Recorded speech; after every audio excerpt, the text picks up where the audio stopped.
আসসালামু আলাইকুম, welcome to মিস্টিস cookbook. আজকে আমি আপনাদের সাথে শেয়ার করতে যাচ্ছি নতুন আরেকটা স্পেশাল রেসিপি। এটা লুকস লাইক পেঁয়াজু, বাট এটাকে আমি একটু ডিফারেন্ট ওয়েতে প্রিপেয়ার করব। এটাতে আমি কিছু ডিফারেন্ট ইনগ্রেডিয়েন্টস ইউজ করব, যার জন্য এইটার টেস্টটা এত বেশি ডিফারেন্ট এবং অবভিয়াসলি অনেক মজা হয়েছিল। তো এখানে আমার যা যা লাগছে আমি সেগুলো প্রিপেয়ার করে নিচ্ছি। আমার লাগছে পেঁয়াজ, রসুন, আদা, কাঁচামরিচ এবং পার্সলে পাতা। পার্সলে পাতাটা আপনাদের হাতের কাছে না থাকলে স্কিপ করতে পারেন অথবা ধনে পাতা অ্যাড করতে পারেন। মিট বোল এ ধরনের খাবারে বা চিকেন এ ধরনের ভাজা পোড়াতে বা বোল ক্রিয়েট করার সময় আমরা যদি পার্সলে পাতাটা অ্যাড করি, এটা নতুন একটা ফ্র্যাগ্রেন্স অ্যাড হয় এবং খেতে অনেক ভালো লাগে। তো আমি এখানে এক এক করে সমস্ত কিছু চপড করে নিচ্ছি। আমি এখানে সমস্ত মশলা চপড ইউজ করছি। পেঁয়াজ, রসুন, আদা, কাঁচামরিচ। আপনারা চাইলে আদা রসুনটাকে পেস্ট বা পাউডারও ইউজ করতে পারেন। তো আমি এখানে এটা কেটে ইউজ করছি, কারণ এটাকে ভাজার পরে যখন দাঁতের নিচে পড়ে আমার খুব ভালো লাগে।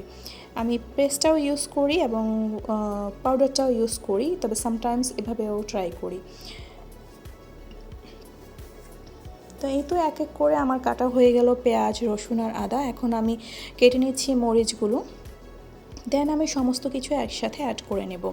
এটাতে আমার স্পেশাল যেই দুইটা জিনিস আমি অ্যাড করেছি, যার জন্য এটার টেস্টটা এত ডিফারেন্ট হয়েছে। সেটার একটা হচ্ছে চিকেন। আমি যে চিকেনটা এখানে বয়েলড করে দেন এগুলোকে আমি ঝুরি করে নিয়েছি। তো এই তো এটা হচ্ছে একটা ইনগ্রেডিয়েন্টস। আর একটা হচ্ছে মসুর ডাল তো অবশ্যই আছে, এবং সেই সাথে আমি সাগুদানাও ওয়াশ করে 1 ঘন্টা দুইটা একসাথেই ভিজিয়ে রেখেছি। মসুর ডাল এবং সাগুদানা। তো এই তো স্পেশাল ইনগ্রিডিয়েন্টসগুলো তো জেনেই গেলেন আপনারা। এখন বাকি প্রসিডিউরটা দেখে নিচ্ছি কিভাবে আমি এটাকে প্রিপেয়ার করলাম। এখানে আমি অ্যাড করে দিচ্ছি বাকি সমস্ত স্পাইসেস, রেগুলার স্পাইসেসই অ্যাড করছি। হলুদ গুঁড়ো দিয়েছি, তারপর জিরে গুঁড়ো, এখন ধনে গুঁড়ো দিয়েছি। আমি এখানে মরিচ গুঁড়ো ইউজ করছি না। আপনারা যদি বেশি স্পাইসি খেতে পছন্দ করেন বা মরিচ গুঁড়ো পছন্দ করেন এভাবে খেতে, তাহলে অ্যাড করতে পারেন। তো এরপর আমি অ্যাড করে দেবো স্বাদ মতো লবণ এবং সমস্ত বাকি কেটে রাখা মশলাগুলো, স্পাইসেস, পেঁয়াজ, মরিচ এবং আমি যা যা কেটে রেখেছি সব কিছু এখানে আমি অ্যাড করে দিচ্ছি। তো এখন সব কিছু একসাথে খুব ভালো করে আমি মিক্স করে নেব। আমরা ভর্তা যেভাবে প্রিপেয়ার করি একদমই সেম ওয়েতে আমরা এগুলো সব একসাথে মিক্স করে নেব। এখন আমি সব কিছু প্রপারলি মিক্স করার পরে দেন অ্যাড করে দেব ভিজিয়ে রাখা সাগুদানা এবং ডাল। এই ইনগ্রিডিয়েন্টসগুলো একসাথে ভালো করে মিক্স করতে হবে।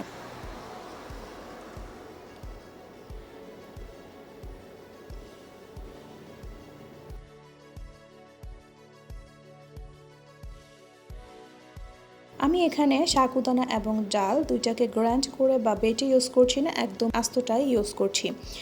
তো এই তো আমি এখানে 1 মুঠ পরিমাণ ডাল আর 1 সমান পরিমাণ সাগুদানা ভিজিয়ে রেখেছিলাম এবং সেম পর্শনে আমি চিকেনটাও নিয়েছি।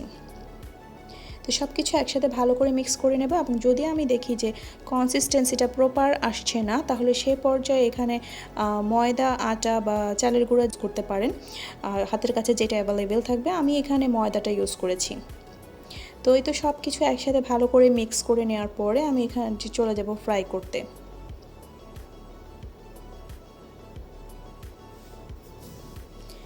তো এভাবে আপনারা চিকেনের সাথে পেঁয়াজু মেক করে খেয়েছেন কে কে, বা কেমন লেগেছে আপনাদের কাছে অবশ্যই কমেন্টসে জানাবেন। কমেন্ট, শেয়ার, সাবস্ক্রাইব করে পাশে থাকবেন। পরবর্তীতে নতুন কোনো ভিডিও পেতে পাশে থাকা বেল আইকনটা প্রেস করে দেবেন, যেন আপনারা নোটিফিকেশন পেয়ে যান। আই হোপ এটা আপনাদের ভালো লাগবে। নর্মালি তো আমরা রেইনি ডেতে অথবা উইন্টার সিজনে এরকম ভাজা পোড়া খেতে পছন্দ করি। তাছাড়া বিকেলে যদি চায়ের সাথে এরকম একটা স্ন্যাক্স থাকে, তাহলে তো আর কোনো কথাই নেই। এটাতে যখন চিকেন অ্যাড করা হয় তখন এটার স্বাদটা এতটাই এনহ্যান্স হয় যে আসলে একটার পর একটা খেয়েই যেতে হয়, এবং এটা অবশ্যই গরম গরম খুব ভালো লাগে। নর্মালি এই ধরনের সব খাবারই গরম গরমই খুব ভালো লাগে, ঠান্ডা হলে সেটার টেস্টটা অত ভালো আসে না। আমি এখানে অলমোস্ট 2 টেবিল স্পুন ময়দা ইউজ করেছি। তো আপনারা আপনাদের পরিমাণের সাথে অ্যাডজাস্ট করে সেটাকে ইউজ করতে পারেন। আই থিঙ্ক এটা আপনাদের ভালো লাগবে, অবশ্যই একবার ট্রাই করবেন।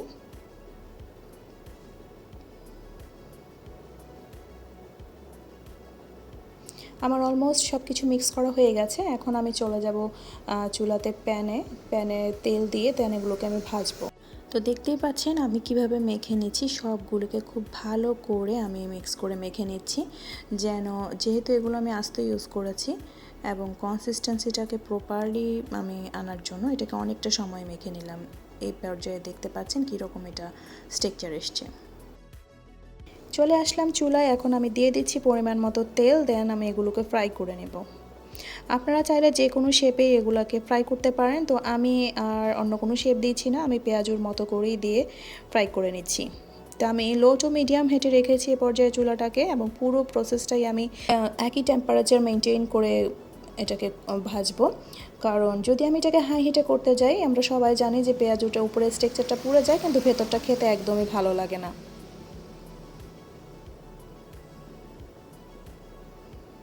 তো একটু সময় নিয়ে লো টু মিডিয়াম হিটে এটাকে ভেজে নিতে হবে।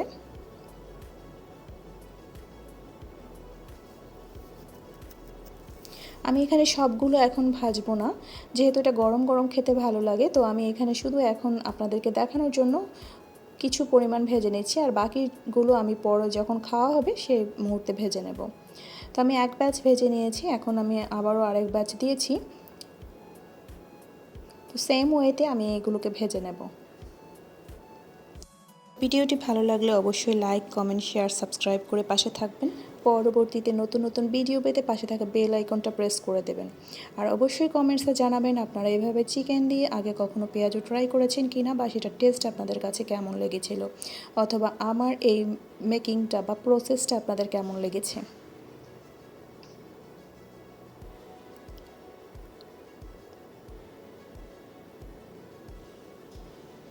আপনারা ডাল বেটে সেখানেও শুধু সাগুদানা যদি স্কিপ করতে চান সেক্ষেত্রেও করতে পারেন। আমি এখানে সাগুদানা অ্যাড করেছি নতুন একটা টেস্ট নিয়ে আসার জন্য খাবারে।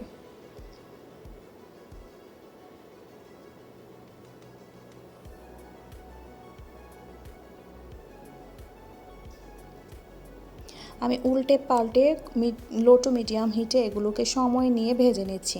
খুব বেশি হাই হিটে ভাজতে গেলে ওপরটা পুড়ে যাবে এবং ভেতরটা একদমই কাঁচা থাকবে বা ভালো লাগবে না খেতে। এটা ওপরটা একদমই ক্রিস্পি হয় এবং ভেতরটা খুব নরম হয়, যেহেতু সাগুদানা ইউজ করা হয়েছে। তো এই তো হয়ে গেল আমার সেকেন্ড ব্যাচ ভাজা।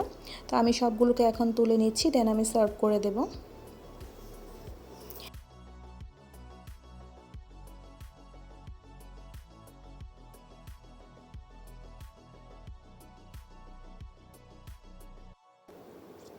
তো আপনারা অবশ্যই এভাবে ট্রাই করবেন। ভালো লাগলে লাইক, কমেন্ট, শেয়ার, সাবস্ক্রাইব করে পাশে থাকবেন। আই থিঙ্ক আপনাদের ভালো লাগবে। এটা স্বাদের একটা ভ্যারিয়েশন নিয়ে আসে। দেখতে মনে হবে যে পেঁয়াজু, বাট খেলে এতটাই বেশি টেস্ট যে সবাই শুধু এটাই খেতে চাইবে। তো বাসায় অবশ্যই এভাবে একবার হলেও ট্রাই করবেন। আই থিঙ্ক সবাই এটা খেয়ে আপনার প্রশংসাই করবে। তো একবার অবশ্যই ট্রাই করতে পারেন এভাবে। তো ভিডিওটি ভালো লাগলে লাইক, কমেন্ট, শেয়ার, সাবস্ক্রাইব করে দেবেন। চলে আসবো আবারও নতুন কোনো ভিডিওর সাথে। সে পর্যন্ত সবাই ভালো থাকবেন, সুস্থ থাকবেন। Thanks for watching. আল্লাহ হাফেজ।